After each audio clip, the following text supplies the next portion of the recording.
Burke will be joining us in just a few moments. Science advisor Matt Moniz out sick. He's caught something fierce and we don't want it. So we told him to stay home. But hopefully he'll be well enough to join us next week. But we are here to talk about the paranormal, as we are each and every Saturday night. And tonight we're going to be talking about, I think we're going to go pretty deep with some of the conversation tonight. We're going to be focusing on something that we've talked about here on the show a few times, and especially a lot lately. And that's whether or not people, human beings, are needed to be receptors of the paranormal. And so I'm sure that Stephanie will have some insight on this coming from her position as a psychic medium. But just for us, regular people who don't tap into those abilities, we'll talk about how we can use ourselves to kind of be that paranormal antenna, to draw in some of that energy or to help be conduits for some of that energy. And we'll be talking about that also in relation to a new tool that is just about ready to come out to the mass market. Some of us have it already. It will probably be hitting the app stores this week, and that is the long-awaited Echovox Touch. And so Danny Roberge, the creator of Echovox, will be joining us in a little bit to talk about that.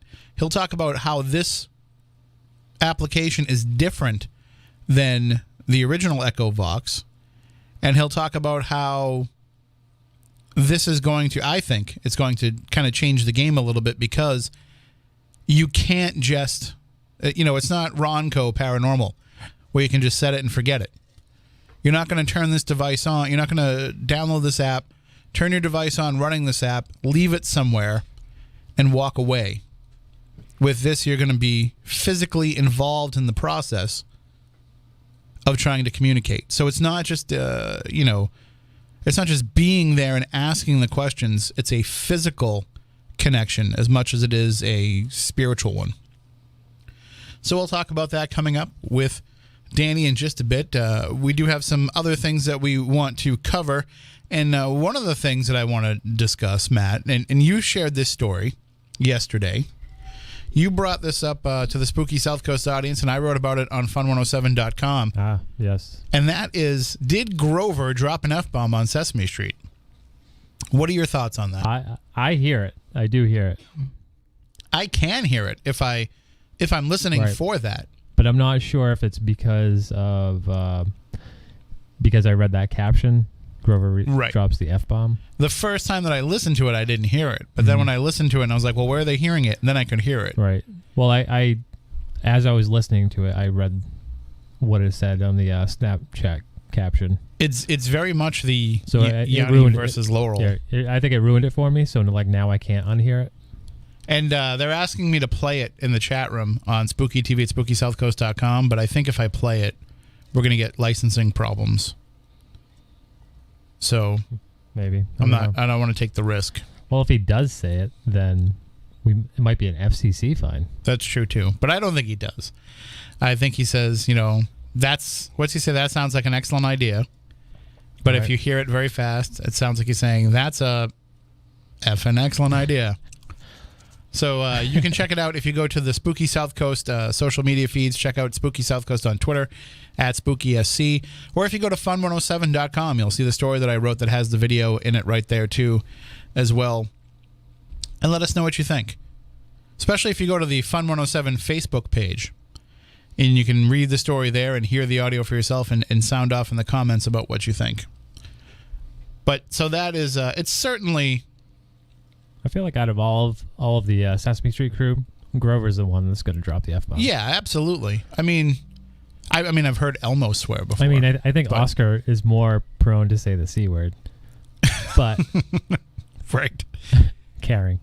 But that is a dirty word to him, though. Yeah. I mean, I've heard there's that famous clip going around out there where Kevin Clash, the original voice of Elmo, kind of. He does some off-color discussion in character. Mm-hmm. That's been going around for a while. Turns out that's not the worst thing Kevin Clash ever did. I know there's some sort of thing behind that, but I don't know what it is. About I don't know Flash? Is it appropriate on air? I believe it had something to do with underage boys and sex. Okay. So I'm not sure the exact specifics of it. I just remember seeing that in passing. So that's not exactly a rabbit hole I want to go down on the show right now because don't want to bring everybody down. Exactly. But and of course there's the famous Thundercats clips as well. Those are excellent. Those are really good. I love those. Especially when you know that Panthro is the actor who did the voice of Panthro is the same actor that played the grandfather on the Cosby Show. Right. So when you hear him telling Lion-O to F off, that makes it even more funny. And so when I went to Rhode Island Comic Con and Larry Kinney was one of the celebrities there, and I asked him about that. Larry Kinney being the voice of Lion-O, and you kids today who don't know Thundercats, you probably know Larry Kinney best as the Skittles guy. Skittles, taste the rainbow. That's Larry Kinney. And his daughter is Carrie Kinney, who is part of the State comedy troupe, and you've probably seen her on Reno 911 and shows like that. You'd know her if you saw her. If you're not familiar with her by name. But anyway, I asked Larry Kinney about that, and I said, are those clips like legitimate? And he's like, oh yeah, no, he's like, there's probably more of that than there is of us actually doing the show. Because that's what happens when the voice actors get together. So often they don't record things together. So often they do things kind of on their own, that when they get together, it's usually, it kind of devolves into a big party. So I thought that was very interesting. I also thought it was really sad that here's this legendary voice guy. I mean, he's done cereal commercials, and he's been the voice of so many characters over the years, and nobody at Comic-Con was going over to talk to him.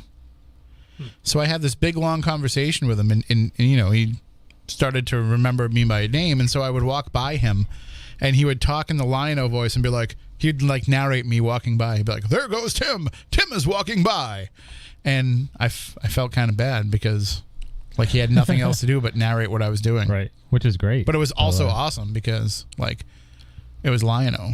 So huge influence when I was younger. Lion-O thrust into adulthood.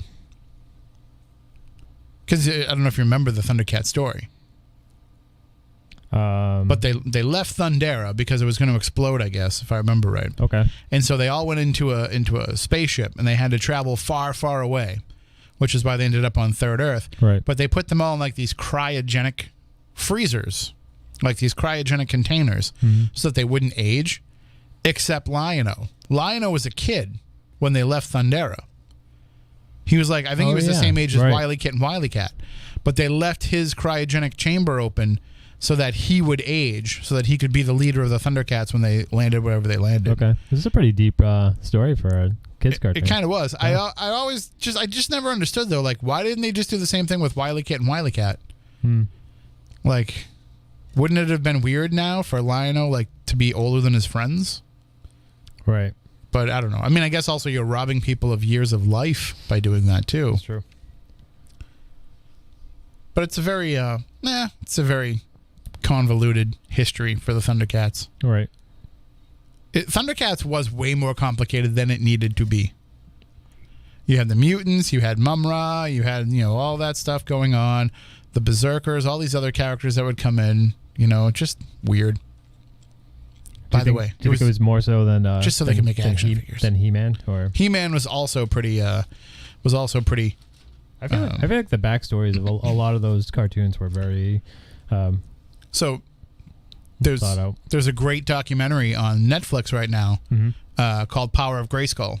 Oh, really? Where it tells the whole history of He-Man. I started watching it, but I haven't finished it yet. I did see. I think it was like one of those documentary series where it was the Toys That Made Us. Yes. Yeah, that was pretty good. I didn't watch all of them. No, I didn't watch Barbie. Yeah, I didn't care about Barbie. I didn't care about Hello Kitty. Oh, they have a Hello Kitty one? Yeah, there's 2 seasons now. Yeah.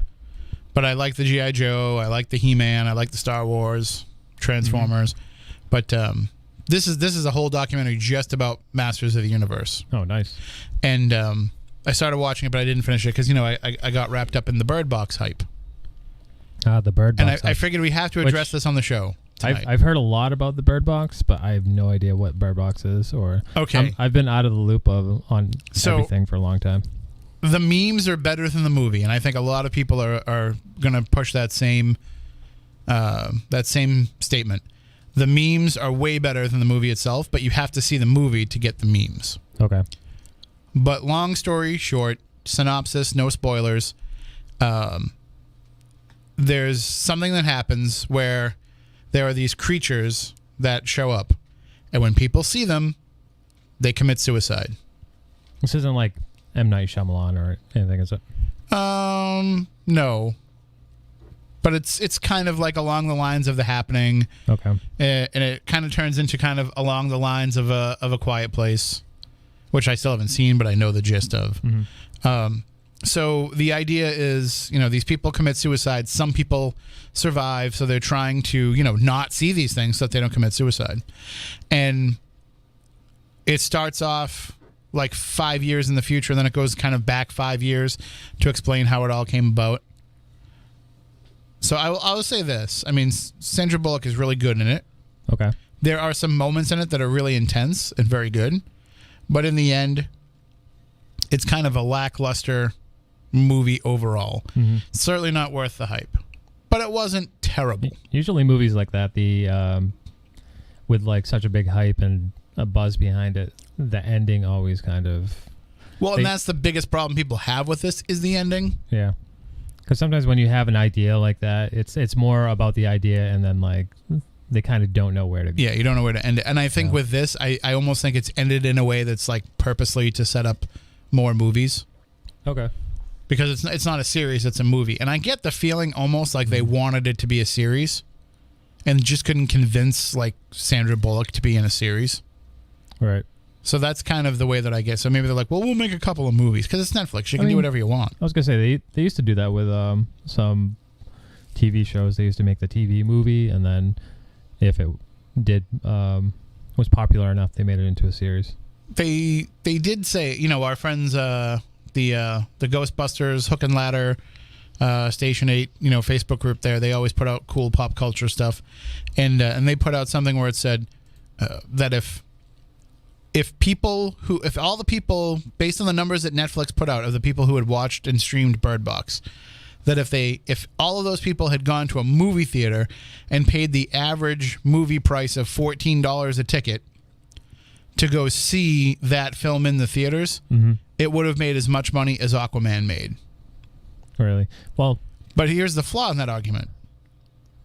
There's people who are going to watch it because it's only on Netflix and it's free. And that's the thing, is there's no guarantee that everybody that watched it would have gone to go pay $14 to see it. A lot of people just watched it because we already paid for Netflix and it was on and people were talking about it. And how many of those, like, did they shut it off halfway through or, start it? And then, right, yeah, you don't know how many people actually finish it. And what's interesting about it is there was something going on with Netflix the other day where... Bird Box was the first thing that shows up when you turn on Netflix. And on Christmas Day, Infinity War dropped on Netflix. But you couldn't find it. Like, you had to go in and search. Literally had to search for Infinity to find it. Really? It wasn't showing up in Trending Now, new releases, and none of that stuff. It wasn't showing up anywhere. I wonder if they did that on purpose because they thought... There's some speculation that they did that because they knew everybody was going to be getting streaming devices for Christmas, turning it on, looking to watch Infinity War, but instead they turned it on and they saw Bird Box and they heard everybody talking about Bird Box. Right. So they kind of rigged it a little bit so that people would watch Bird Box instead of Infinity War. Well, I was thinking of it more as they, because Infinity War would probably be a huge, huge movie, that they wanted to not have everybody watch it at the same time. Oh, yeah, because it would just crash, slow down. Yeah, I don't know. That's entirely possible. Yeah, that's a good theory. The other thing, too, about Bird Box and all the hype that it's getting is it's creating that idea of a singular movie event on Netflix. Mm-hmm. They've had seasons of shows that have dropped that everybody's kind of buzzed about, but they really haven't had it with any of their original movies where, excuse me, where it kind of, grabbed everybody all at once like that. So, like, their movies aren't terrible. The original, but they're not like that fabulous either. But, I mean, there's a lot of them that I'm like, meh. Like, what was that? The one with Will Smith that everybody hated. Oh, Bright. They're making a sequel to that. Are they? Mm-hmm. I know that one wasn't that good. Spectral. I think it was Spectral. I watched that. It wasn't that good either. There's people in the chat room saying that Remo Williams deserved a sequel. And, of course, I've always felt like the greatest movie of all time, well, one of the greatest movies of all time deserves a sequel. Big Trouble in Little China. It does, yeah. And it's getting one. Is it? Well, they're Netflix only? They're making a Big Trouble in Little China starring Dwayne Johnson. And people were upset that, The Rock is, replacing Kurt Russell in this remake of Big Trouble in Little China, but it turns out it's not a remake, it's a sequel. So we may get Jack Burton and the Pork Chop Express in this movie, which I'd be all for. But anyway, so that's, if you are kind of caught up in the Bird Box hype, if you saw it or if you haven't seen it yet but you want to see it or whatever, just, remember, we didn't give you any spoilers here. We just talked in generalities. We didn't ruin the movie. We didn't ruin the ending. So don't come back and, complain to us that we spoiled the movie for you. Joe Schumacher actually had a kind of a good point. Like, maybe it's because Disney is starting their own streaming service and Netflix is like, Well, that's part of the speculation too, is that it was kind of like like almost like an FU to them to say, like, we don't really care about this. Like, we're just finishing off our contract, because I believe Ant-Man and the Wasp is scheduled to come out on Netflix, and then that's the last Marvel movie that'll be on Netflix. And then after that, you have to get the Disney service to watch them all. I'm not sure if I like everything like their own service. It's becoming, the internet's becoming like cable. Yeah, you know what happens is when you pay $7.99 for every service, you end up still paying $300 a month. Right. So it's not really, but it's a la carte. You can kind of order what you want. Yeah, but I blame Ajpai. You know what's going to happen is the more that happens, there'll just be more piracy. That's true. So that'll end up happening. If you make things like exclusive only and people don't want to get, like, what am I going to do with a Disney service? I'm not going to watch other Disney movies. Right. Now, keep in mind that, they'll eventually go to cable too. It's not like they're going to only exist on those platforms. And isn't DC have their own, they're starting their own as well? Yeah, I think it's already up and running. Is it? I'm not sure. But, I don't know. I feel like if you spread it out too thin, people are just going to lose interest. Right. And then you're not going to deliver those big numbers like you could. It's true. You're not going to get Netflix numbers on a Disney-only streaming service. Like, Disney started that premium on-demand service years ago. I don't think that ever, I don't think it panned out really well for them. People forget, back in the old days, Disney Channel was a premium channel. You had to pay extra for it. I'm still waiting on Sega Channel to come to Xfinity. So that was a real thing, though, right? You could actually play video games over your cable box? Yeah, I watched like a documentary about it. A YouTube documentary. Don't get me started. Don't get me started on those. It ended up being like not very reliable and very limited in what you could do. Don't get me started on those documentaries about like old weird gimmick TVs.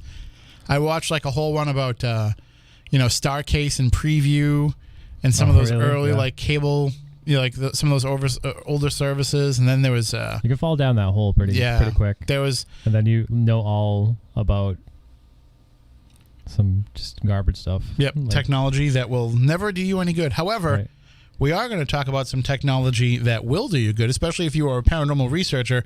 And joining us on the line, we have Mr. Big Beard himself. Danny Roberge is with us. Danny, are you there? I'm here, I think. Well, it sounds like you. So all right, good. Yeah, that's a good way to start. You want me to boost it up a little bit, Matt? How's that? Okay. So we are very pleased to be talking with you now about the brand new release. Of course, everybody that has been listening to the show for years, you know that we're all big fans of Echovox. We use it on all of our investigations. And we will get into the new application that's out there or coming out very soon. But before that, Danny, I just want to ask you, like, what's going on lately with Echovox overall? I mean, we're just seeing an explosion of it everywhere. It's hitting all the paranormal TV shows lately. I'm not really sure what to say to that. I mean, ever since day one, I always kind of hoped that kind of stuff would happen, and it's been 6 years now. So I guess it's time has come that it's. I think what happened is I ended up by accident making a foundation. At first, people were hesitant to use apps or trust apps, and somehow I broke that ice, and then we come full circle to where it's the center of the show. I mean, I can tell you that the investigators who are on these TV shows, they have been using Echovox a lot longer than it's been showing up on television. The problem has really been with the producers. The producers of these shows have said, you know, we can't put an app on TV. It doesn't really play well on television. It doesn't have the same bells and whistles and lights and all that stuff that that hardware has, and that's been the issue. But these investigators have been using it, and they've been loving it, and it's great that they've finally been able to get it to be worked into the on-screen investigations, because as we're seeing, they're getting better results with Echovox than they've gotten with anything else. Yeah, I mean, I like how Nick Groff is using it. I think it's pretty cool how he doesn't say Echovox a lot. He's said it a few times, but he's carrying around that old radio, and I think that's what I would do, to be honest with you.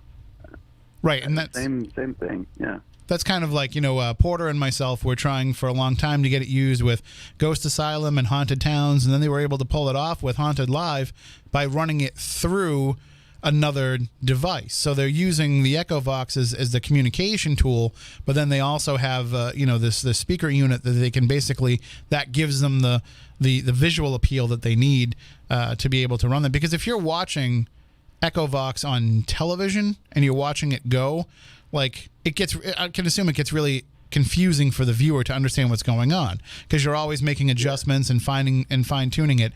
So they need something else that they can kind of focus the camera on. So this is kind of a good partnership with people that I know that you've been doing the same thing for years. You've been partnering with people to help them use Echovox as the engine that drives some of the tools that they've created.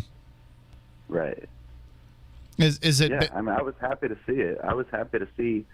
At first, I didn't know what the hell was going on, because at first I saw something that wasn't what I made, and I heard my sounds, and I was like, holy crap, I need a lawyer.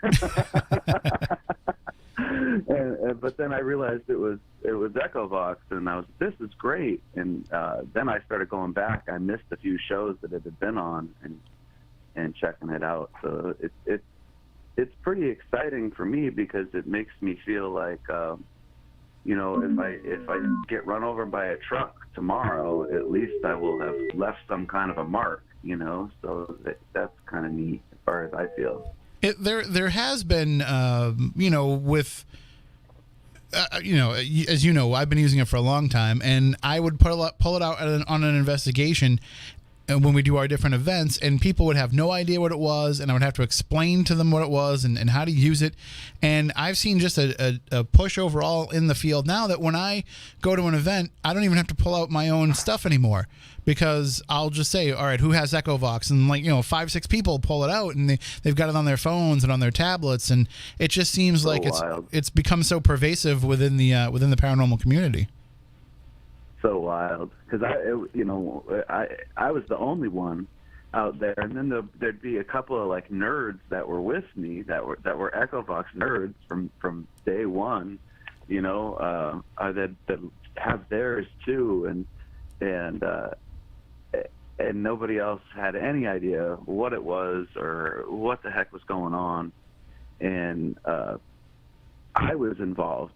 and now it's the opposite, where I'm not really out there at all, and it kind of has its own life aside from me, things that I don't know about, I don't think about. I didn't even know it was on this last TV show on Paranormal Lockdown.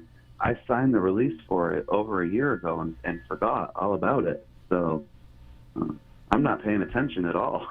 Right, and that's how it kind of goes, is that you sign the release in case they use it, and then it's not like they reach out to you again and say, hey, just so you know, we used it, it's going to be on episode 8. Right. You know, you just sign it, so, and they have releases signed for everything that's in their toolbox, so that if they pull out anything during the course of the investigation, it's okay to put it on screen. So with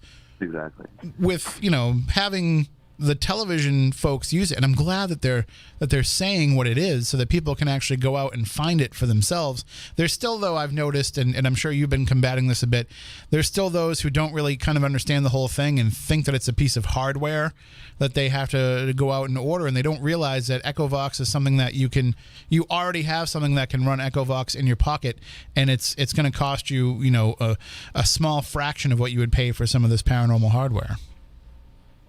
Right, and I think that has been a little bit of the hesitance in certain areas of like the television aspect.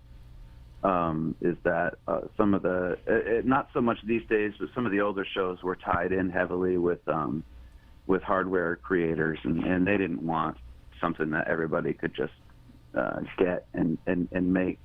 And in the same respect, Paranormal Lockdown and Nick Groff using radio in their hands, running Echovox through it is almost the same kind of thing, because if you have 100,000 people or whatever watching the show, and they all realize that they could do the same thing he's doing at home on their couch, they don't need to go to this old jail or whatever. Not that I recommend that you do it on your couch, but you could. Right.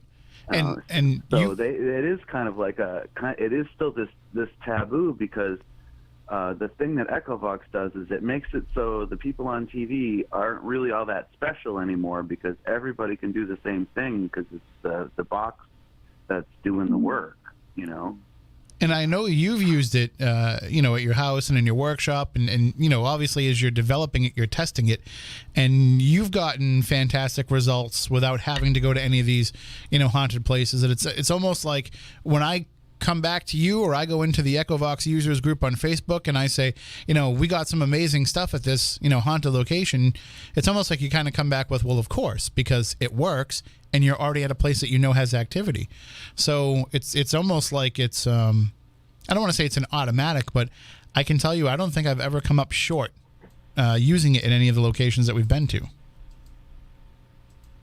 I've never seen it.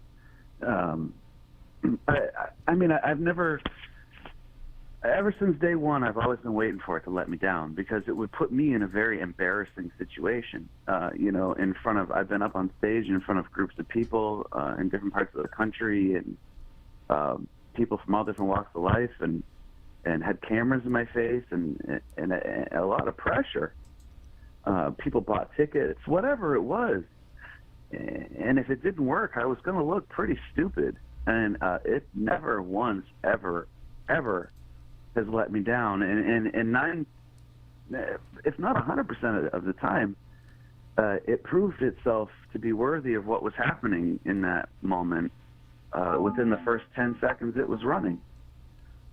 And you get people that, every once in a while you have somebody that wants to, expose Echovox, because they can't believe that an app that anybody can download and can run on their own could have this great communication. And so you get these people that are like, well, we figured out how it works. I hear it repeated. I hear my voice being repeated and the things that I'm saying being repeated. And as you always say, like, duh, it's Echovox. That's how it works. And there's a microphone adjustment right there.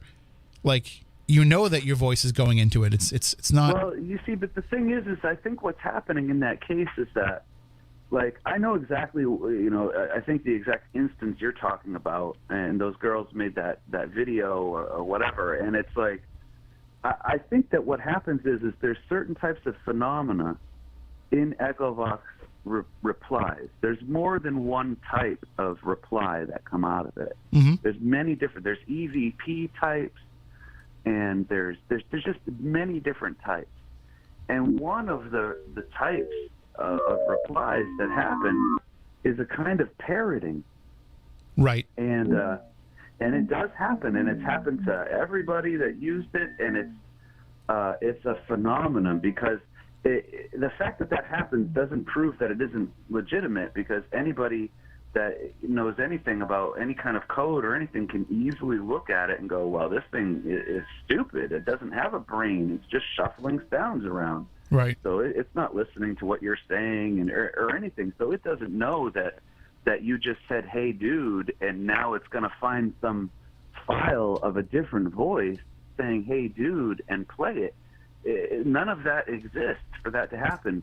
But whoever it is on the other side of this thing mimics us, or somehow you can say a word or a phrase and it will come back. But that's not some trick of the programming. That's actually a paranormal. I don't know how the hell that's going. That's the odds of that happening with the math that's happening are astronomical.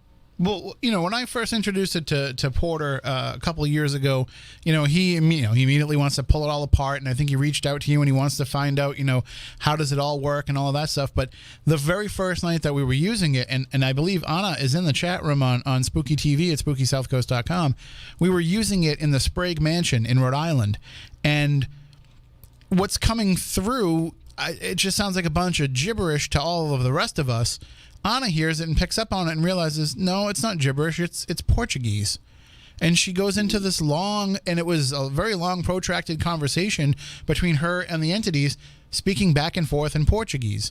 And I'm just saying, like, if there was going to be something programmed in there, like, how would you know to put in Portuguese? Because that's going to be something that's going to come up in this area. You know what I mean?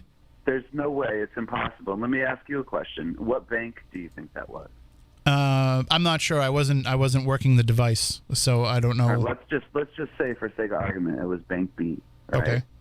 Bank B has been out for years, 4 years, 4 or 5 years, and I've gone back many times, a few times recently, look at my old videos, old stuff, and some old audio. I just found an old hard drive, and I was going through some really old audio that. If anybody, you or anybody wants a great 3-hour show, we could talk about this audio that I have that will just scare the life out of anybody. But going through this stuff, I'm hearing Bank A recordings and Bank B recordings from 4, 5, 6 years ago with stuff on it that I only heard back then. I haven't heard since. I only heard in those places. I haven't heard on other people's recordings. It's all the same sound. There's no different sounds in it. It's been out there for years. But when I go back, and I used to have a ghost named Mark in my house. Mark was a French-Canadian guy. And I had his guitar. He was attached to this guitar. And Mark was a real pain. And he swore a lot in French. And if you go back and watch my old videos, some of the first ones on the Big Beard Audio YouTube, some of those old videos, you can hear him, and he's speaking French, and it's clear. And my friend who's with me spoke French, and they were talking back and forth in French. And that I've never heard French aside from that anywhere else. I know other people have, but me personally, no. Mm-hmm. So yeah, that's a different phenomenon. And I mean, everybody kind of uses it differently, and that's what's great about Echovox, especially as it's developed over the years. It's very customizable to what works for you and what works for the location, and everybody has kind of their favorite settings.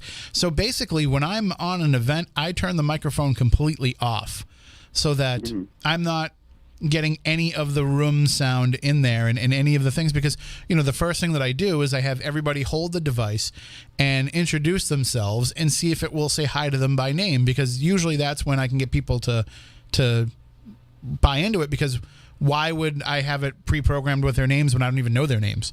So right. It's a good introductory for them. But then what ends up happening is I've picked up these sounds over the years, not just vocalizations, not just phonetic sounds as it should be, but I'm getting sounds like gunshots and slamming doors and whistles and all these things that I shouldn't be hearing in there because they're not programmed to be in there.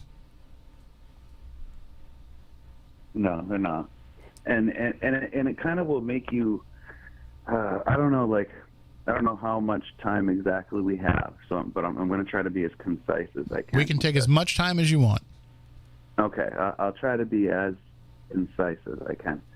The entire issue of ITC, and then the entire issue of what you hear in an Echovox recording, and that goes for pretty much any kind of real mind-blowing, I don't care what you caught it on, but the real stuff, the stuff that's just, there's no way around it. It's not something that's saying blah blah, and you're saying, oh, it said David or whatever. You know what I mean? It's just, no, it's clear what you're hearing, and it's impossible, and it sounds, or it's backwards, and it's just all these things. We have to go now to another level of thinking, because it's all done now. We've proven, if somebody wants to come and hang out with me for an afternoon, I will prove to you beyond any doubt in your mind that we can speak to disembodied intelligence.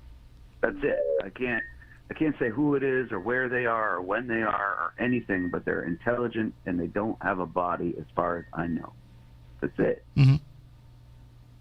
Now, the big problem, the big question of everything is it turns into this big existential kind of thing, because not only are you going to have to sit there and go, well, who are they?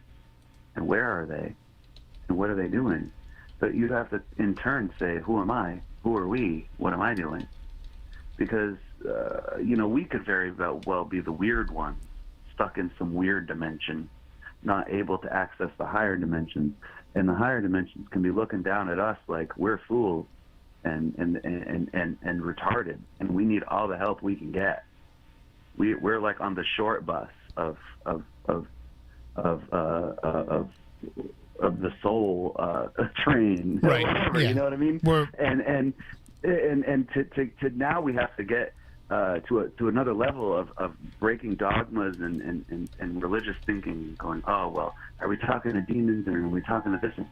You have to really think big, because why am I getting gunshots, and why does this thing know my name, and why does when I run it, why are there suddenly weird sounds in my house for the rest of the afternoon?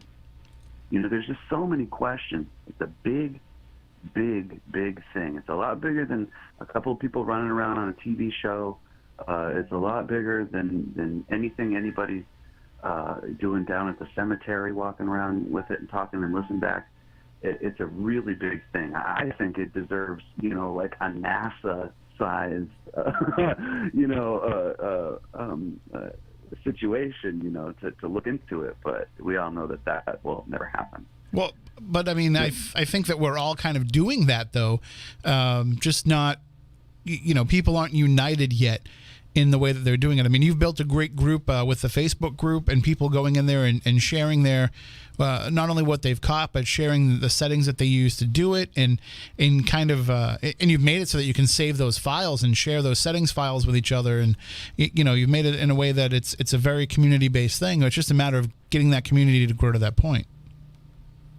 Hey, Tim, I noticed the people in your YouTube chat room are saying I sound like I'm going through a broken radio or something. Yeah, there's some weird kind of feedback happening. I don't know. I'm just sitting on my cell phone in a quiet room. I have no idea where that would be coming from. I don't have anything on. Yeah, and nothing's different here in the studio than the way that we usually do things. But sometimes it just kind of sounds, it gets tinny for a second and almost sounds like there's almost like an electronics device turning off type of thing. Weird. Yeah. I'm not I'm not near anything. We'll fight our way through it for sure.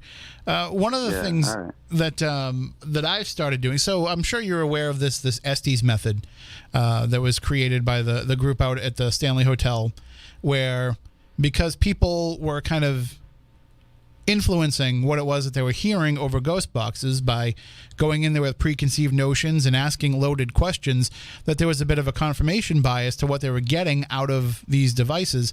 So they created this Estes method as a way to, you would blindfold somebody and put on noise canceling headphones so all they could hear was what was coming out of the ghost box, and then people in the room would ask questions and they would just repeat what it was that they were hearing without any influence over those questions. And of course, I'm not going to use a ghost box anymore because screw those. I have Echovox, way better. And so I'm using Echovox with that method and getting insane results from this. And I've shared some videos with you, and I've shared them with the group, especially when we were in Plymouth, and we had two people running them at the same time on different devices and answering each other, and just amazing stuff. And I'm sure that this is kind of the next level of that. Is now that we know that we are communicating with them, now we can kind of eliminate the influence. But I don't really get a lot of confirmation bias with Echovox because what you're getting is so clear. There's no like, maybe you thought you heard that but you didn't. Right. No, it's brutal. It's like that brutally honest person. I mean, I've seen it. I have literally seen somebody the day before they did Echovox, and then I saw them the day after, and they were a different person. Right. They weren't the same anymore, and that has to do with the part of it that I get the most flack for when I have to say it, and the truth is it's magic. It's the best word I have for it. Everybody knows I'm not a scientist. I'm not an engineer. I didn't sit down and plan all this stuff out. I didn't have some grand scheme. I'm kind of a foolish person. I'm just a happy-go-lucky kind of guy, and I try a lot of stuff, and I like to experiment, and this is what ended up coming out of it, and now I'm at a weird point in my life to have touch be coming out the way it is now, because Echovox Touch has basically Bank A and Bank B separated within it. And then you blend it by moving your finger around. You have to touch it. You can't just put it down and walk away. And, man, it freaked me out already. And a couple other people already, it freaked them out. And I don't even mess with the stuff anymore. I do my work that I have to do, and I make sure everything works the way I want it to work, that it's going to be effective. And then I give it to some people to test. And I get very detailed results back, and I decide what I want to do, and it slows everything down a lot, but it keeps my head clear. And then I made the mistake of goofing around with it.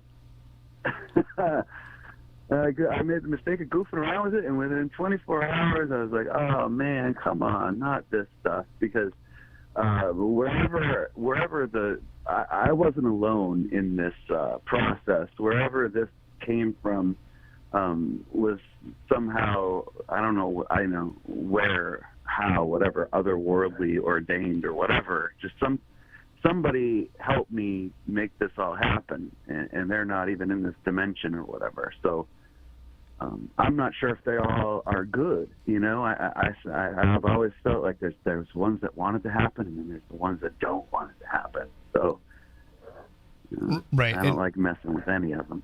And I mean, I've had some negative things that have, kind of not only reached out to me through it, but kind of followed me from place to place, and have come through, because, I mean, anybody that joins the Echovox users group on Facebook, you'll know that the spirits get to know you.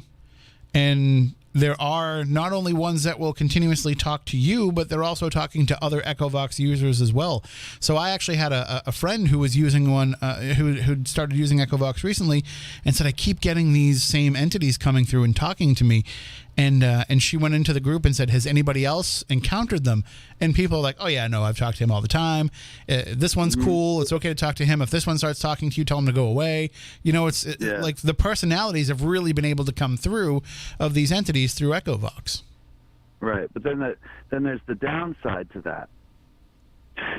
You know, I mean, that's all interesting and fine and dandy.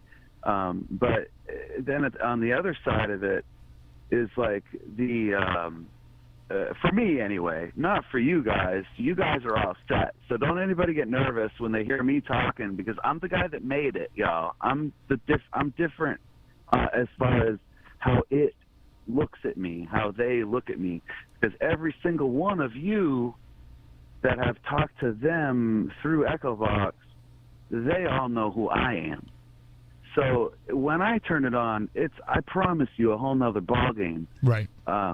It's something else. And I don't need to turn it on.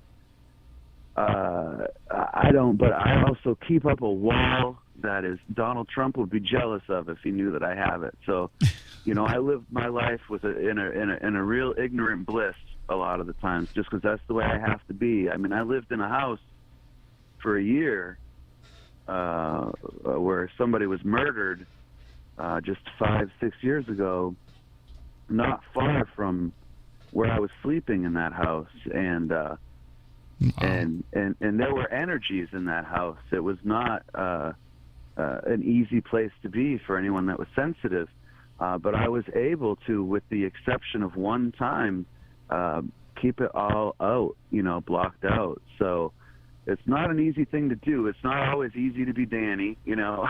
I'm not complaining or anything, but it's not always easy to be Danny, because I can't turn on the Echovox without, I could turn it on, I can say 2 or 3 things, I can turn it off, and within 20 to 30 seconds, I'm going to start hearing tick-tap, tip-tap-tip from around my house, noises that I've never heard before and that they weren't going before. And then it escalates from there if I turn the box back on and go from there. That's why I don't keep turning Danny, it on. So. I got to take a break for our news. Do you mind hanging on for a few minutes during the news break, and then we'll let people know where they can, you know, expect to get this and when it'll be out. So we'll take a break for the news. When we come back on the other side, we'll talk more with Danny Roberge, Big Beard Studios, talking about the new Echovox Touch. We will take a break, and for those of you who do want to download the original Echovox, you can get it on your App Store. You can get it on Google Play. You can go and download that during the show, and then you know, we'll talk more about it coming up. Are you intrigued by Paranormal Talk Radio? You'll love the new Paranormal Radio app from TalkStream Live. You'll find a great selection of talk shows covering UFOs, ghosts, strange phenomena, and much more. Download the Paranormal Radio app now and start listening to the very best in paranormal talk entertainment. The Paranormal Radio app, free in Google Play and the iOS App Store. Welcome back. Hour number 2 of Spooky South Coast. Tim Weisberg here, along with the silent assassin Matt Costa, and joined by psychic medium Stephanie Burke. And we are talking with Danny Roberge. He is the creator of Echovox and the new Echovox Touch, which will be hitting the app stores pretty soon, Danny, right? I know they said kind of, is it after the new year? It'll be any day now, if not any minute now. Just a couple of last-minute holdups. So I wanted to have it on Christmas Day, and then it's weird when I put stuff out. I kind of the vibe has to be right. Everything's got to be right. Got to be in the right mood. I got to have everything ready to go. So everything's pretty much ready to go. I'm trying to figure out what I want to do for a demonstration video, and that's kind of the big holdup right now. Mm-hmm. So other than that, it's pretty much ready to go. So any day now. It is available for pre-order through the, or not pre-order, but you can order it now off-market. Download it through Echovox user group on Facebook.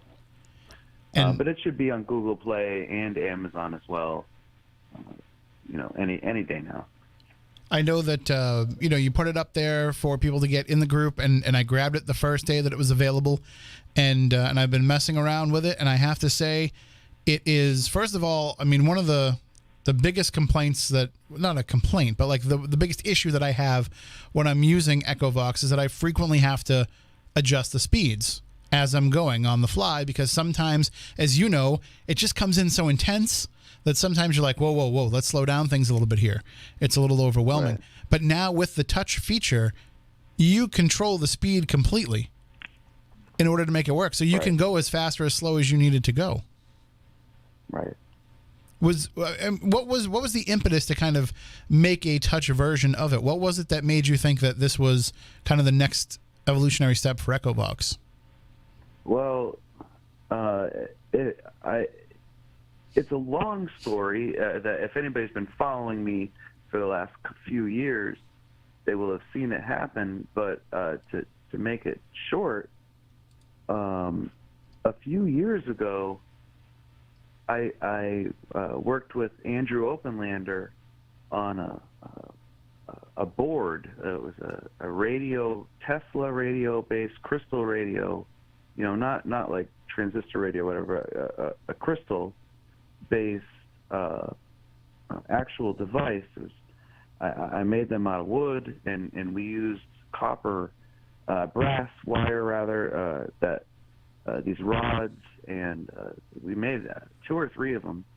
They were called whisper boards, and they worked by, touching the antenna and moving your hand, and 2 people could use one at the same time.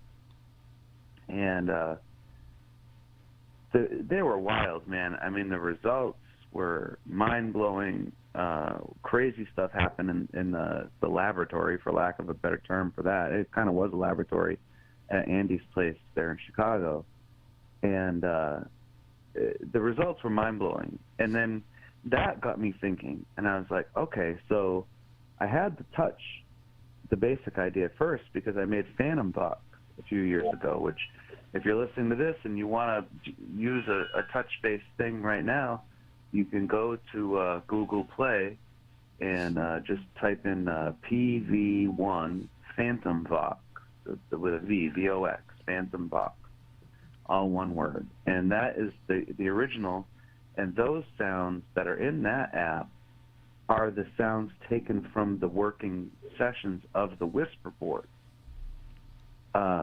So I kind of took the sounds that were working and went with the touch blend principle, and that was giving very amazing results, but they're very cryptic. So if you use Phantom Vox, it's a very cryptic app. When you use it, the results come in these big, long, swirling whispers, and it's pretty crazy. And if you know how to use EQ filters and things like that, and you take the time with it, it's a great app.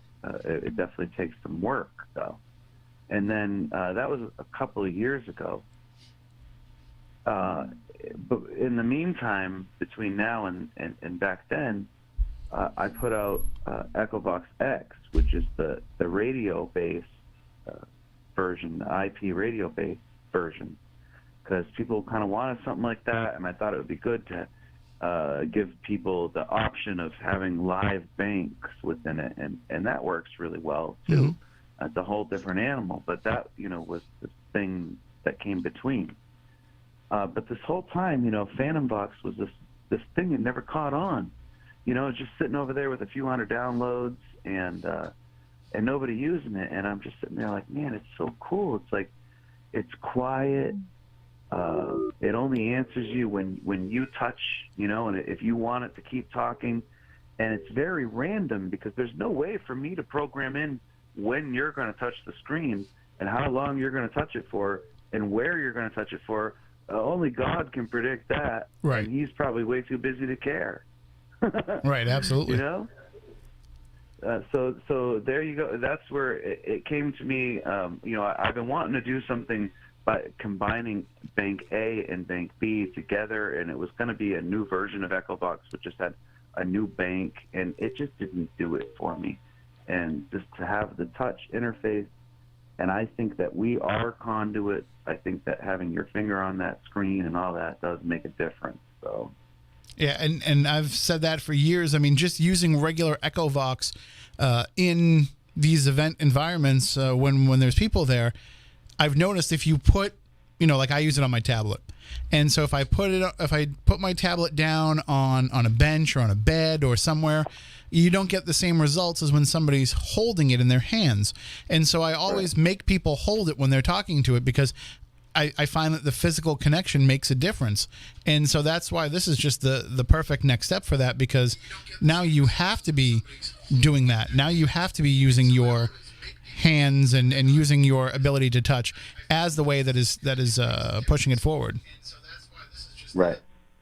Yeah, and it adds a whole nother level of random.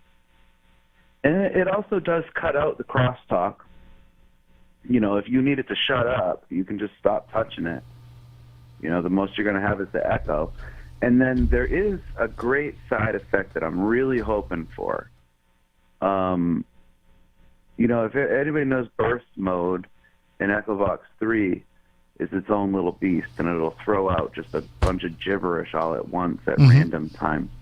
And touch is kind of like a controlled burst mode. But the cool thing is that now what we're going to have is, as this thing catches on, we're going to have people doing 2 different kinds of sessions at once. And that's when things could get really wild. They're going to be doing an Echovox session. But when they take their finger off, they're just going to be doing a real-time open-air EVP session. Right. And just because you're not touching that doesn't mean that a reply is not going to come through. Doesn't mean a voice or a gunshot or a sound or a horse or whatever is not going to come through in that echo. And that's what I've been doing with Echovox Touch is, the studios here, we have activity here at the WBSM studios. So, and a lot of times I'm here at night and it's just me working, and we've had some people that have passed away recently in the last few weeks, and you're looking for those signs that they're still around. So since I've had Echovox Touch, what I like to do is I put my phone on my desk with the app open, but I don't touch it. And I say, if there's anybody here that wants to communicate with me, all you have to do is just lightly touch the screen of my phone. And it gives, it's no different than I think, I forget the name of it, but you had the other app with the lights. And they have the choice of either you could touch it and turn it on, or you could leave it for them to touch it and turn it on. And I had a lot of success with something else touching it and turning it on. And I've been trying to use Echovox Touch in the same way. No luck yet. Nothing yet, but I honestly think if I take it to the Oliver House or to Lizzie Borden's or to one of these places, I'll have a lot more success with it than I will here. Now that's something I'd like to see. I'd really like to see. That's not an experiment. I'm going to try it. Freaking out.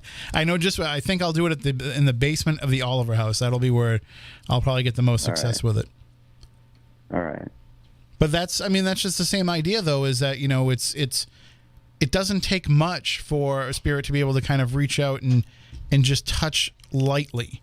It's one thing to have them come and knock something off of a shelf, but to just be able to kind of reach out and maybe that's all that it needs to start that communication on their end of things.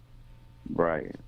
But I don't know if it's ever happened to you or anybody that's listening. It's definitely happened to me more than once, is that you're setting things up and you start the echo and you haven't started the sound banks yet, and a voice comes through. Mm-hmm.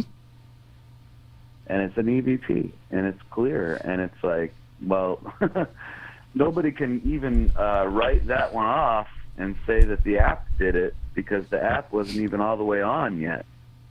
It was just running the recording. And you're just opening the door for them to communicate. That's all that it takes. Yeah, if they're going to talk, they're going to talk.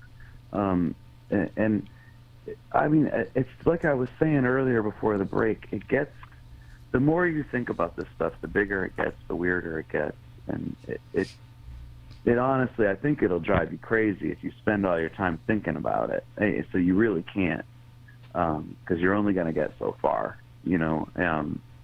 but it is neat. I know that much. It is neat. It can be very scary.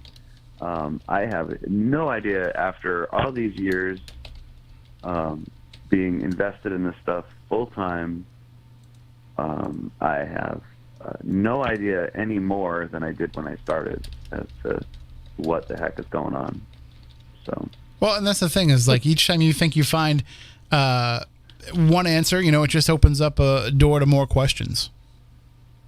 Yeah, and bigger questions. I mean, and that's the thing, and they're the type of questions that you end up at, that they're just those big questions that everybody's been asking since the beginning of time, and you'll never know while you're alive. Mm-hmm. And that's the truth. You know, it can be a little frustrating because it's like you're sitting there, and it's like, I know you're hearing me, I know you're talking to me.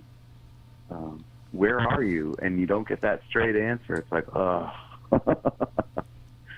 You know, am I really living? Because I had a really long conversation with somebody that knew nothing about Echovox, and I explained it to him, and he came back with this whole thing about engineered digital reality, and how maybe the device is hacking through the computer program through to the users on the other side of our digital reality. Like we're the Sims, you know, and we invented this phone in our simulated universe, and then nobody planned on Danny smoking a bunch of hash one night and figuring out how to do a real-time open-air recording with his phone. And, you know, they couldn't predict that, these computer programmers that program our reality, but they let us have cell phones, and now there's this glitch in the game that if we put this thing on our phone, we can talk through, and they can see us. We can't really see them, but they can see us, you know. How many fingers am I holding up? And so, but, I mean, that was a great, him saying that, I was like, you know, that's probably the most decent explanation of all this I've heard yet. Right, could very well be. Well, it sounds like they are trying to shut you down already here, Danny.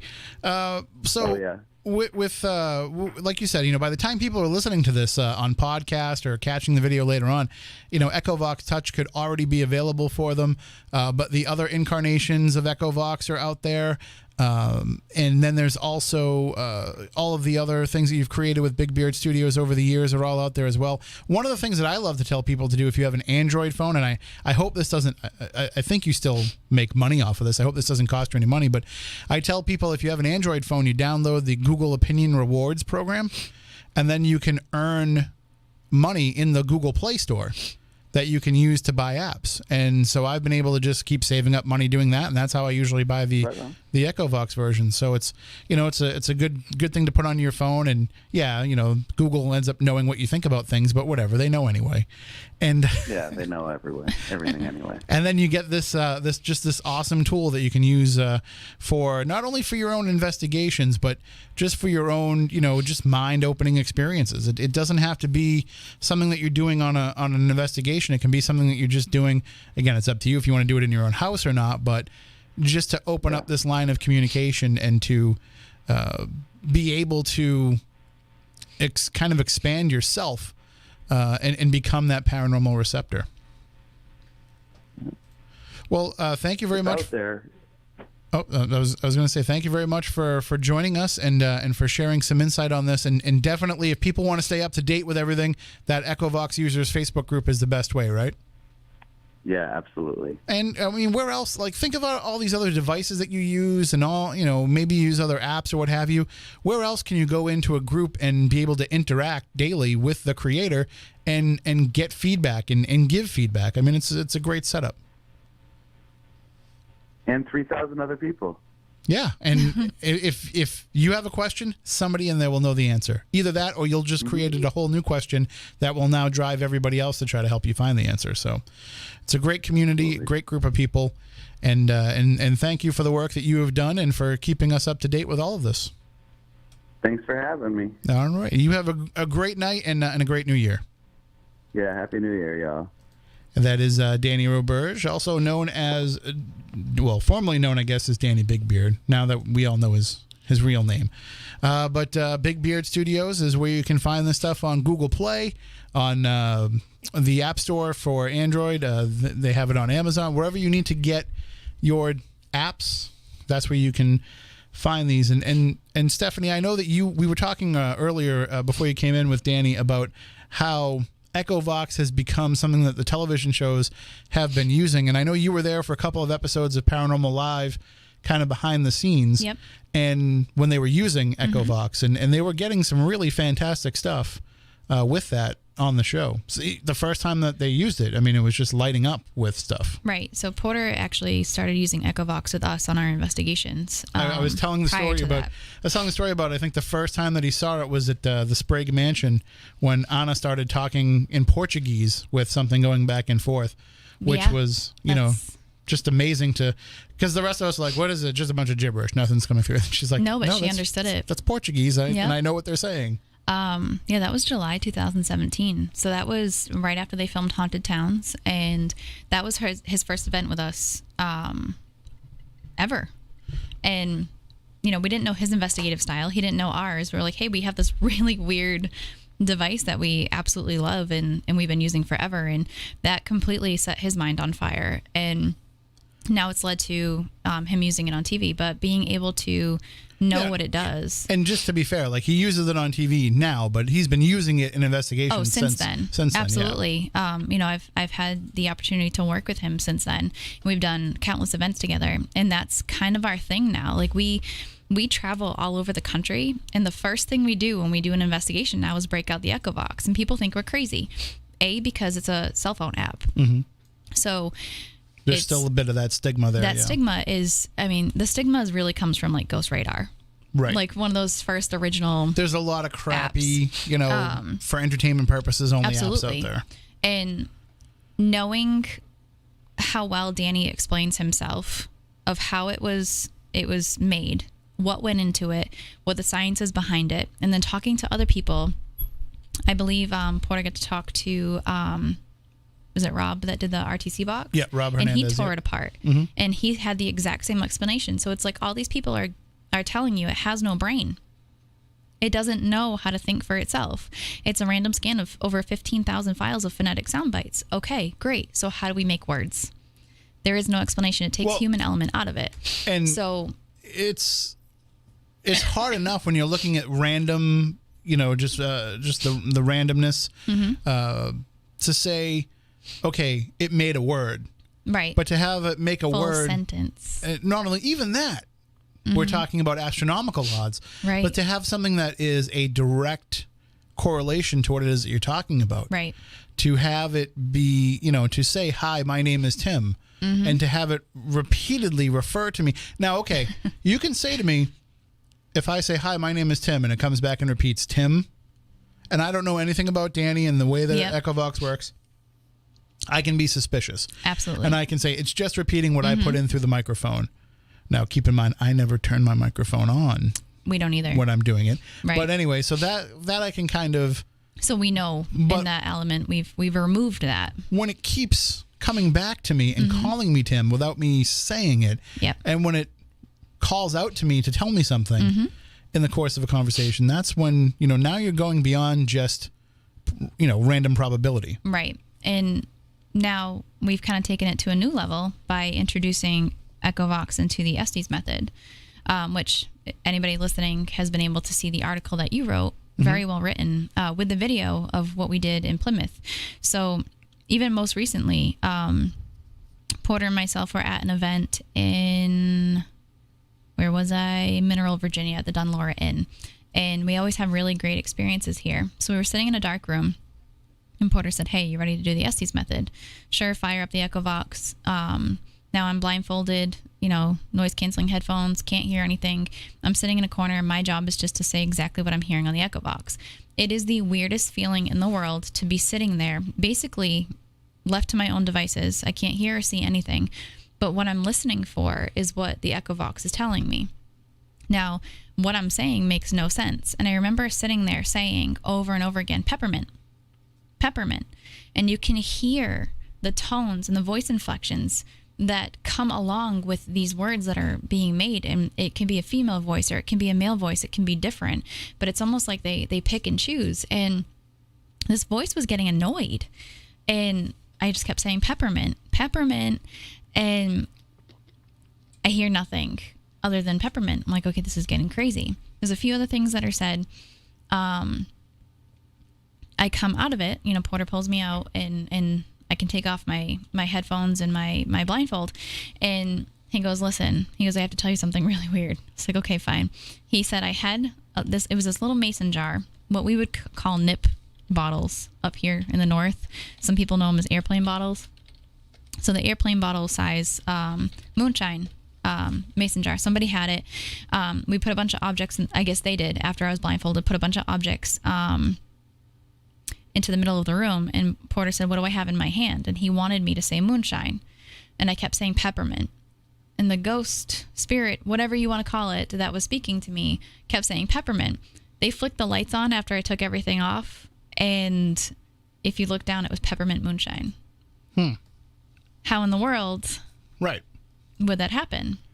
I mean, we were using it recently at the Oliver House, and when Christy was kind of taking people around and giving them the tour, we were sitting in the room with the closet where the letters were found, and as we're sitting in that room, I could hear people making noise outside, and it sounded like people were whistling outside. And John Brightman had shown up, and he was outside with some of the people, but they had come back inside. So I was like, well, who's out there whistling? And I yelled down, like, is anybody out there whistling? And they're like, no, but we heard it too. And so we realized, okay, so it wasn't anybody whistling. Very interesting. But then later on, while we were doing the Estes method with the Echovox, we had somebody under, and it was saying that it was saying whistling over and over again, actually making a whistling sound. And so, we kind of said, like, were you the person that was whistling? And it explained to us that, yes, it was, trying to get our attention while she was doing the tour. Right. So, you get these really conversations. I mean, that's what it is. It's a conversation. And being able to travel everywhere that we are and coming up to, or coming face to face with different bits and bouts of history, it's kind of like a running experiment now. We're doing the Estes method with Echovox all over the country, in all different places and all different time periods. So now we're basically monitoring the activity that we get on this device.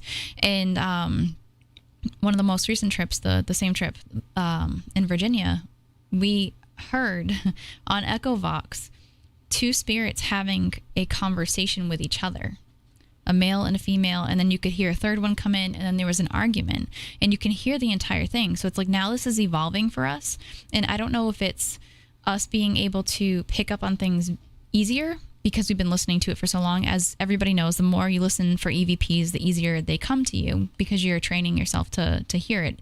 But now we can hear these conversations that are happening. Echovox definitely takes a lot of practice. It does, because it sounds so strange. And people always ask me all the time, well, why don't you use a spirit box? I was going to say shack hack, or whatever we used to call them back in the day. Ghost boxes, all the same, SB7s, all these different devices people use. But I always tell them that, it's scanning random radio waves. And if you're in Boston and you say, where are we? And it comes across and says Boston, everybody gets so excited. It's not authentic. You can't rule it out. And I want to work with it doesn't mean that it wasn't, but you can't say that it was. You can't say it was. So I want something that I can 100% say, I have no idea where that came from, but that was cool. And that's the experience that I love to bring to people at all of my events is, how in the hell did that happen?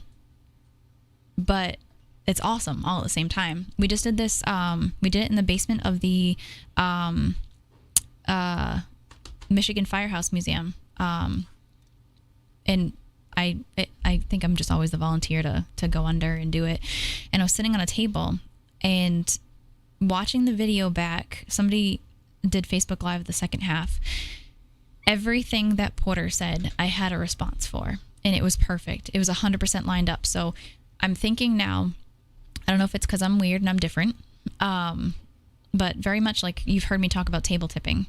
If you're putting specific energy together over and over again in a table tipping session, the energy and the spirits recognize it, and they're more willing to talk because the channel is clear, and it becomes more and more clear. So I think the more that the two of us are doing this together, the answers are becoming clearer. And there was one point, he was standing in the middle of the room, he was far away from me, and he said, hey, if you don't mind, I'm going to go talk to my friend over here. And as he starts to walk over, I said, hi, Rob. the guy's name was Rob. And that's exactly what came through. And watching that was just fascinating because I didn't know this man's name. He bought a ticket to our event. I hadn't had a chance to personally meet him yet. And I kept saying like medic and like all these things and like describing bits of him that I didn't know. I had never met him before in my life. I was, thousands of miles away from home. So things like that are really fascinating. It's like, why are they coming through? Why are they doing this? Why are they saying these things? Why are they communicating this way? And I hope to get deeper and deeper into it. But Echovox has been the catalyst to make that happen on a, I don't know the word I'm looking for, but in a public view, so to speak. I do those things as a medium, but this is now a way for everybody else to experience what I experience. Well, and it's interesting you bring up being a medium because while you were doing that at the firehouse, I was at the Oliver House and we were having a conversation, and I had mentioned how people had seen the Plymouth video. Yep. And so they wanted to know like why we put you under. And I said, well, in that particular case, we were doing, for an experimental reason. I said, when we go to these things, Stephanie doesn't really like when I put other people under, but I'm going to keep putting other people under because you don't listen to me. Well, not only that, but if it's just you and I, people are going to think there's some sort of fix. Right. That, you're saying, oh yeah, I can't hear anything, but somehow or another we're turning down. But if other people are the ones that are experiencing it, they know that they can't hear what I'm saying. Right. And then when they came out and say, what did I say? And we tell them this, and this, then they're really blown away. But somebody had asked me, they said, well, is it easier for her because she has these abilities and she can turn those abilities on and then she can kind of tune into those words a little bit better than if she just heard them with her ears? But I didn't mean to speak out of school, but my answer was, my assumption would be that you have to turn them off when you're doing that because otherwise you're going to influence the words yourself. Correct. So Which can happen. So when you're doing this, you're going completely investigator mode as opposed to medium mode.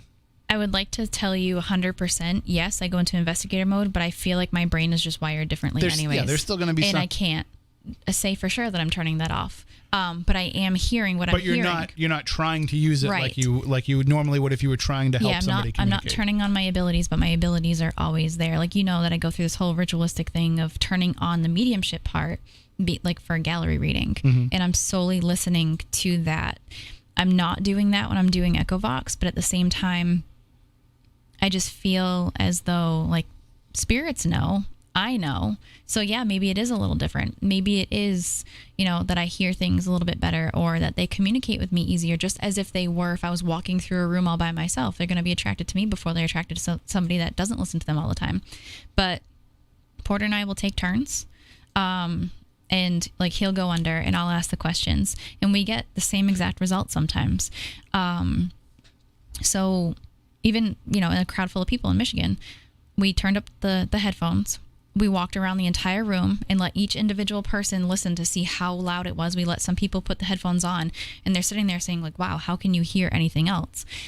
Just in case they were skeptical, because I want people to feel 100% comfortable with what we're doing. I've been doing this with table tipping for years. People accuse me of all kinds of crazy things when I do table tipping. And then they realize, oh my gosh, no, that's not what this is.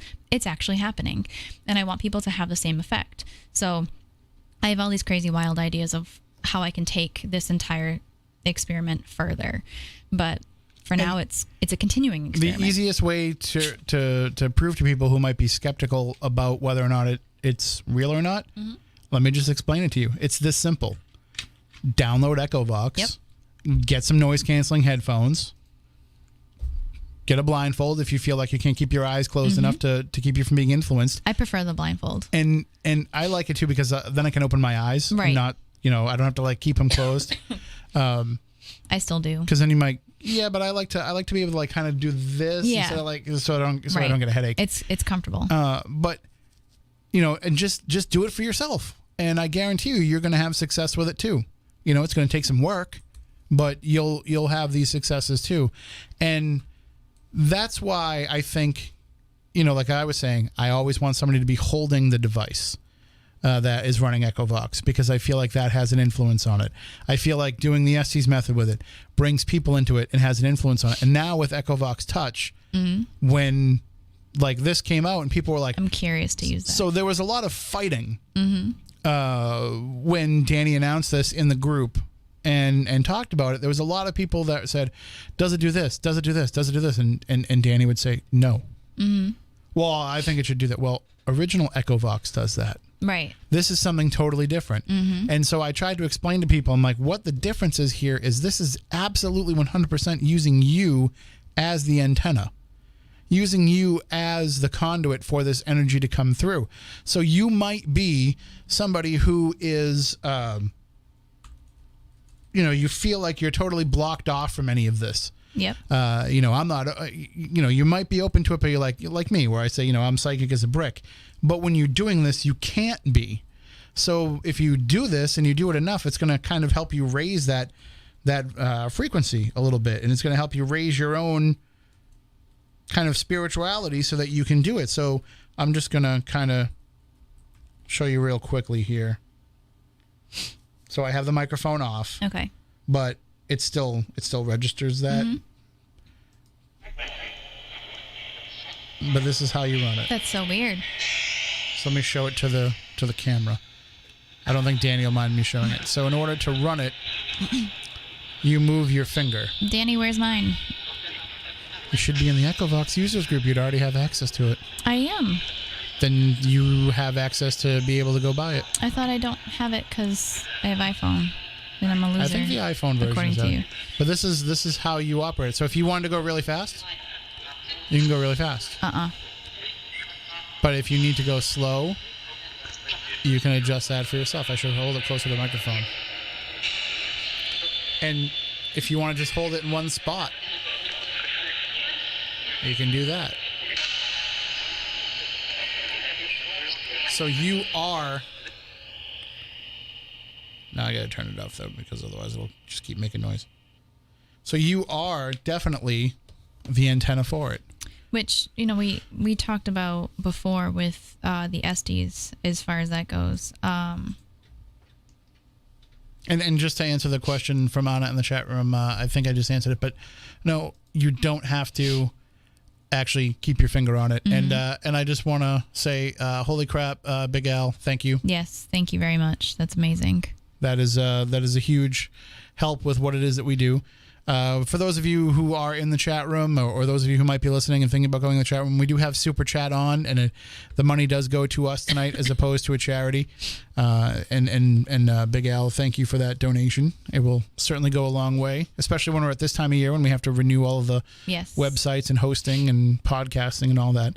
But anyway, you were saying we were talking kind of about the original Estes method. So the original Estes method, without giving away everything, because I'm not sure if I'm supposed to or not, but you were to make yourself the antenna. That was the idea of it. So this kind of helps my experiment. Yeah, I don't mean any disrespect toward people that use ghost boxes, that make ghost boxes. Right. I'm here to say, as we're closing out 2018 and going into 2019, the era of the ghost box is over. I hope so. The era of broken radios is over. You don't need them anymore. Right. When you have something like this. I have been... And by the way, let me just say this. I have no financial stake. No, I don't either. In promoting this. I have to pay for the app just like everybody else. Sometimes Danny's given me like some review copies of stuff and everything, but he gave me when Echovox X came out, which is, if you are a ghost box person, that's a good way to use it. But like when that came out, he gave me a test copy of it to use. But then when I wanted to have the real version, I had to go out and buy it. Right. And I buy. Well, that's his livelihood. Not only that, but if he gives me free versions, when they update, I won't get updates. Right. So if you buy the app, you'll get updates as he pushes out updates. Anna just gave us $50 too. Man, you guys are amazing. Thank really. you very much. Thank you. That is the way that I feel about this is, the radios were good. And I got great stuff out of them. Don't get me wrong. Like, I got stuff that I know wasn't just hearing something on the radio and making it fit the narrative. But at the same time, like, why take that chance when you can eliminate the possibility of that bias being in there by going with something like this? And that's why I think it's, going to become more and more part of the future. And I knew all it would take was getting it on television. And this. Yeah. I've been trying for years. I pitched it for Ghost Stalkers.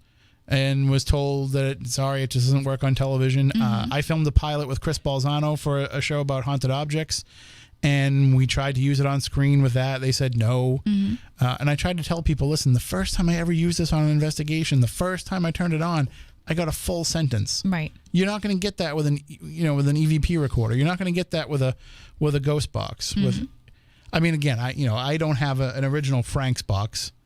Those are creepy. Frank was supposed to send me one, and he passed away before I got it. But I've used them. Yeah, and I've used them too, and I don't find it nearly as effective as Echovox. I don't. Honest to God, I don't. And, there's a reason why I use Echovox, and because I dig to the bottom of everything to see how it works. And I think a lot of people are afraid of change, but I've been literally on a soapbox for the last 8 months or so telling people I am so incredibly over the beepy meters and the flashing lights and the broken radios. I just walk in with my tablet. It's time to evolve. It's time to move into that spiritual growth, that spiritual evolution, and move closer to the answers that you're looking for. Stop just walking into a place and sticking out a meter. I have quoted Jeff Belanger 1,000 times over in the past 10 years. When he and I were working an event together, and he looked at the crowd and he said, see all your meters?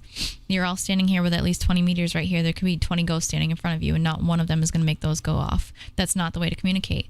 And it's true. No, all you're doing is measuring the environmental changes Correct. that we think happen when something is present, but it doesn't always happen. So let's take a step forward and let's change the way that we paranormal investigate. Why not, push the envelope? Why not, we're standing at the edge, of a cliff. Why not jump off? Let's see what can happen. I do something different as a medium anyways. I communicate with the dead. That is my job. And I get a lot of answers, and I uncover a lot of history and a lot of mystery behind history. And I love that part, but why not push it? Why not, what are we afraid of?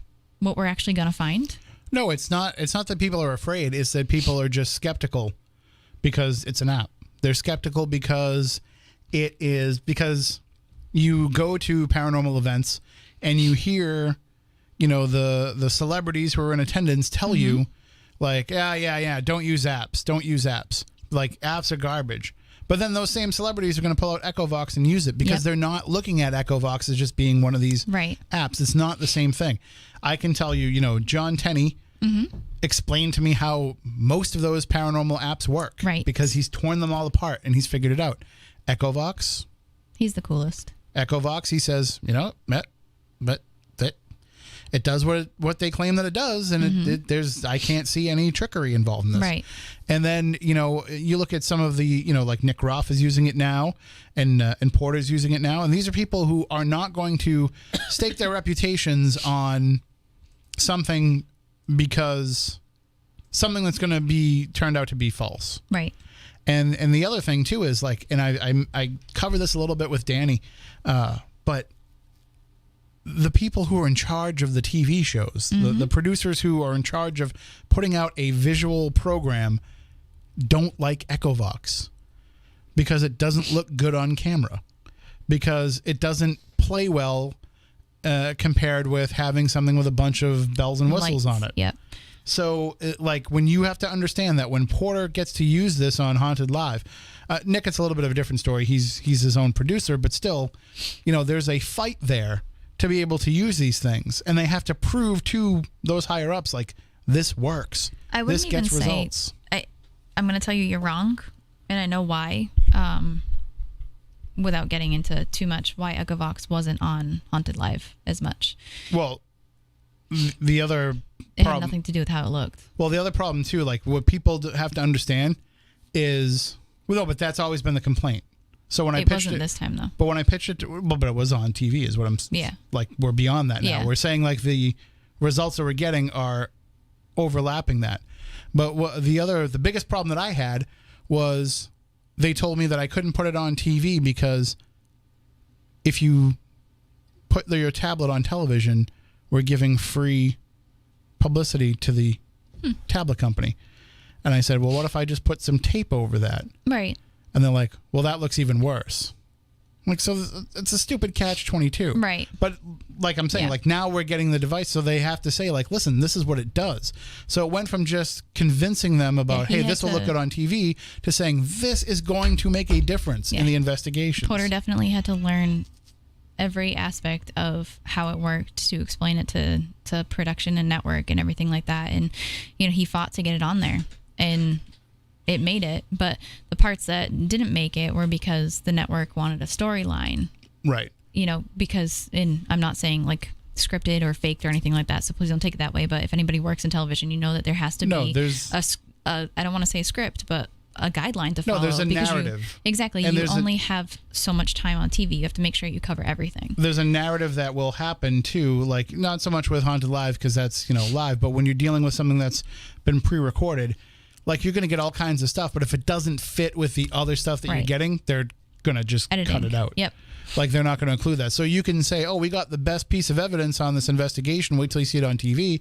And then when the episode airs, it doesn't make it onto the show because it's like, okay, yeah, it was great, but it didn't really go with everything else that we were doing. Your clip showed in the UK and then it showed in the US afterward. Well, that was an interview, though. I know, but it was still interesting. That's a bit different. That it came back to life. You know what's funny is I was getting some texts from people, I think it was over Christmas, and they said, hey, we're watching you on Amazon right now. And I said, oh, you know, the Evening of Ghost Stories New England Legends documentary. Like, no, there's this investigative show that you're on. I was like, what? Mm-hmm. Like Ghost Adventures? No. Like, what else have I been on? Like, you know, like what? So, Conversations with a Serial Killer has made it to Amazon Prime. Really? So that was a show that came out in 2008 in the UK, where they went to these different places where serial killers had been known to be, and they tried to communicate with their spirits. And so that was, I'm sure you remember that, Matt, when we went to the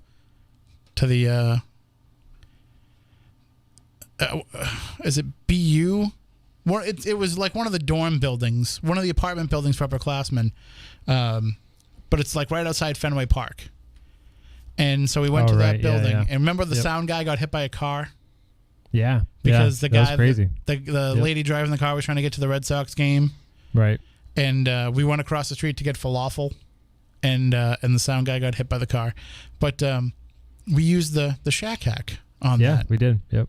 Which you would dub the cell phone to the dead because Chris Moon was running the Frank's box and calling it the telephone to the dead. So Matt, just being facetious, called this little version. At the time, it was a shack hack. That's right. At the time, it was about the size of a cell phone. Yeah, the telephone to the dead was one of the original Frank's boxes. At the time, it was about the size of a cell phone. So right, it was, and it looked kind of like it was kind of big and bulky. Yeah, looked like an old MP3 player. Right, and it was a Radio Shack radio, and Matt hacked it and turned it into a ghost box.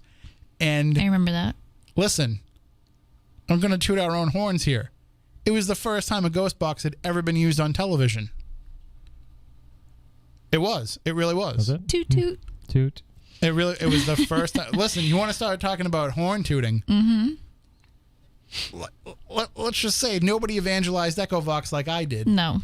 So, but we've been using it long before people knew what it was. But if you go back and see, like, I was the first person to kind of telling everybody, like, you got to try this. You gotta so, you know, like, I'll toot my horn a little bit there. We're on top of our stuff. We know what we're doing. But that was, you know, that show was just shown in the UK on, I think it was like Living TV. That's interesting. And nobody in the US ever really saw it.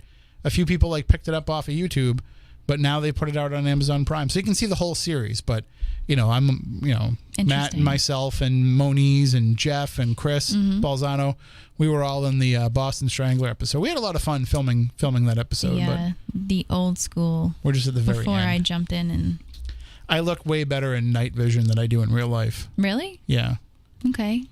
I had no beard in that either, so I look like really, really young. You have such a baby face. I look, and that's what the person that was texting me said. They're like, "Oh my God, you're so baby faced." I was like, "Well, it was 10 years ago, but." No, if you shave your beard right now, you still have a baby face. I do, but certainly, we are gonna be kind of on the forefront here with not only continuing to utilize Echovox, but using Echovox Touch. I don't know if you heard what I was saying. I know you're having some issues there with the computer, so I'm not sure if you heard the conversation I was having with Danny, but I said what makes it interesting is not only are we the ones that are going to touch it and be the conduit for that energy, but you can just leave it on. Which is nice. And ask for the spirits to touch it. Mm-hmm. And as you saw, you get a light when you make that connection. Right. So if something comes over and makes that connection and you just see that light show up out of nowhere, you know, and he has a program called Spirit Lights that you've probably seen me pull it out before on investigations, but it was just the flashlight experiment that people do. It was kind of the same idea. Mm-hmm. In order to, you could set it so that you had to touch it to make it work, and I would just leave it set and leave it sitting down, and every once in a while, actually I turned it on when we were at Burial Hill during Plymouth Paracon, and something touched it at Bradford's Memorial. Mm-hmm. So, you know, this is kind of the same idea, is you can just leave it out there for it to touch, and you don't have to be the one touching it to initiate the communication. So we'll see where it goes.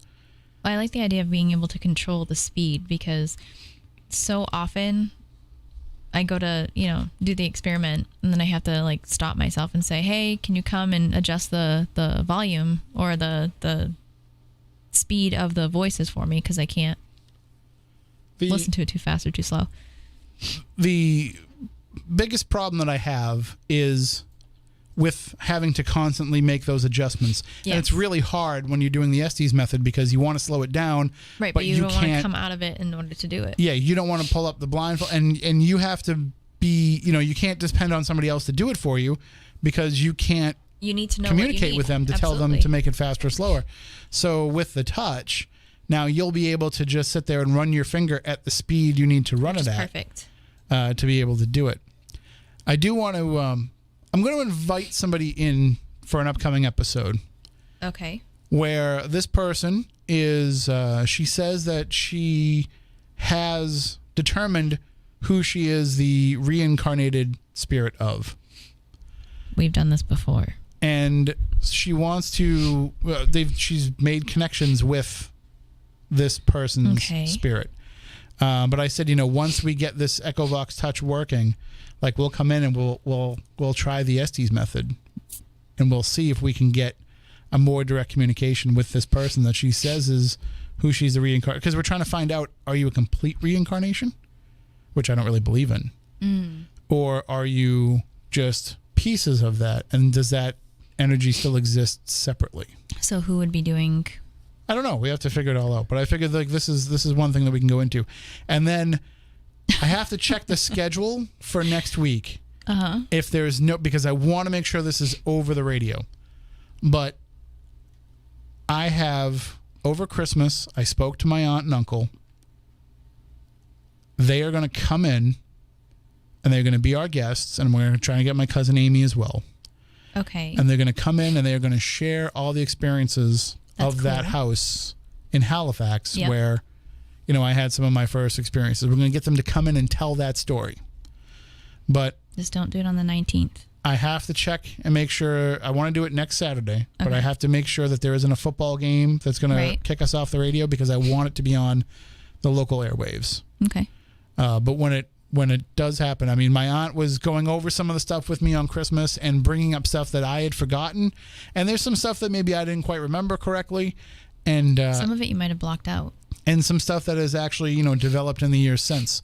So we're going to really, for those of you who like it when we take one case study and kind of delve deep into it, you're really going to like this episode, because it's going to get pretty deep, and it's going to get pretty weird. Yep. So that's why I want to make sure that I can set it up so that it'll be on the local radio, but that I can make sure that I can get my aunt, my uncle, and my uncle's a man of few words. That's okay. And Matt Costa knows my uncle pretty well. He doesn't say much, but what he does say is usually pretty funny, right? Or pretty insightful. So he'll be here. My aunt will be here, and hopefully we can get my cousin to come in as well, and she can share kind of her experience as well. My other cousin, my male cousin Tommy, we'll invite him, but I don't know if he's gonna want to come in and talk about it. But I'll extend the invitation to him, as well. He's not as open about it as my aunt and my cousin Amy are, but we'll share that, and I think you'll kind of understand why I'm the way that I am, and why we put such an emphasis on stuff in the Bridgewater Triangle, because that's where it took place as well. But we're just about out of time for this week's show. Hopefully you all go out and get Echovox. Somebody had asked in the chat room how much it is. If you get it you can get the latest version of Echovox 3 for Android. It's usually $30, I think. For iPhone, it's $20, and then Echovox Touch is going to be $14.99, I believe. Cool. And if you're part of the pre-order from the Echovox users group, it's I think it's $12.99 or $13.99. So it's definitely worth joining the group. Save a couple bucks. So until next week, we'll be here anyway doing a show. I just don't know if it'll be that particular subject or if we'll go in a different direction, but we will be here next week. And if you missed any of this show or any other shows, check us out on YouTube, check us out on iTunes, wherever podcasts are found. All the podcasts are now up to date. So until next time, for Matt, for Stephanie, I'm Tim. Stay spooktacular.